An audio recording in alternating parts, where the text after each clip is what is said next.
तहरीक इंसाफ के रहनुमा फवाद चौधरी का कहना है कि पंजाब में फ्लोर मिल ने कह दिया है कि मार्केट से गंदम खरीद रहे हैं। सियासी बहरान की वजह से गंदम की खरीदारी दरम बरम हो गई है। गंदम की खरीदारी ना होने की वजह से आटे का बहरान पैदा हो जाएगा। प्रेस कॉन्फ्रेंस करते हुए साबिक वफाकी वजीर फवाद चौधरी ने कहा कि पंजाब में पानी का मसला पैदा हो गया है।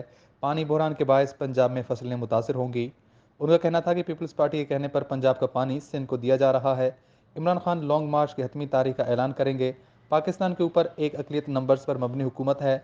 20 मई से कबल मौजूद हुकूमत फारिग हो जाएगी। उन्होंने कहा कि लोटों के केस शैतान की तरह है, ख़त्म ही नहीं हो रहे।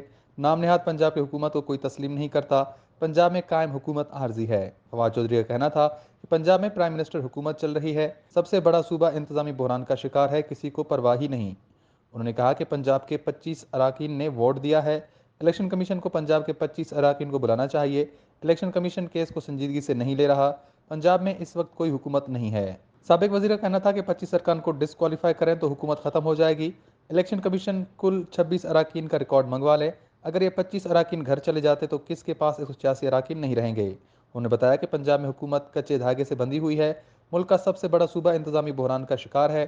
फवाद चौधरी का कहना था कि इलेक्शन कमीशन को समाअत कल से ही शुरू करनी चाहिए। सुप्रीम कोर्ट से अपील है कि इस मामले में हतमी फैसला करे। उन्होंने कहा कि इलेक्शन कमीशन में MNAs का अलग और MPs का अलग केस है। MPs का केस बिल्कुल सादा है। उन्हें बुलाकर पूछें आपने वोट दिया है या नहीं। फवाद चौधरी ने कहा कि इक़्तिदार आला का फैसला भी अवाम ही करेगी। पहले कहा जा रहा था कि मरासला जाली है, कल हुकूमत ने तस्लीम किया कि मरासला है लेकिन अपनी मर्जी का कमीशन बनाएंगे।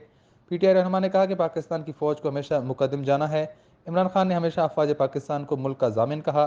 पाकिस्तान को 3 हिस्सों में तकसीम करने का प्लान वाजे है। फवाद चौधरी ने मजीद कहा कि इलेक्शन कमीशन 90 दिनों में इंतखाबात नहीं करवा सकता तो चीफ इलेक्शन कमिश्नर इस्तीफा दे दे।